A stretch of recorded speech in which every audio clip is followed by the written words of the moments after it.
মধ্যপ্রাচ্যে গেল এক বছর ধরে উত্তেজনা চরম তুঙ্গে। পরিস্থিতি আগে থেকেই আঁচ করতে পেরে ধাপে ধাপে সেখানে সেনা বাড়িয়েছে যুক্তরাষ্ট্র।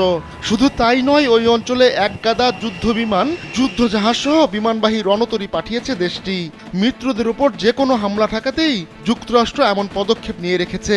তবে একটি নয়, বরং মধ্যপ্রাচ্যের 10টি দেশে 40,000-এর বেশি সেনা মোতায়েন রেখে ইরানকে রীতিমতো ঘিরে রেখেছে যুক্তরাষ্ট্র।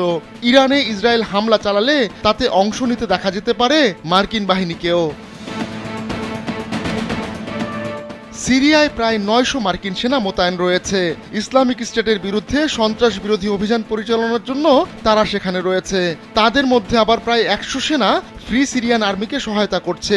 সর্বোচ্চ বিদ্যুৎ সাশ্রয় যমুনা এসি, মাত্র 24 টাকায় এসি চলবে সারাদিন। যমুনা এসি। ইরাকে ঠিক কতজন সেনা রয়েছে তা প্রকাশ করেনি মার্কিন প্রতিরক্ষা মন্ত্রণালয়।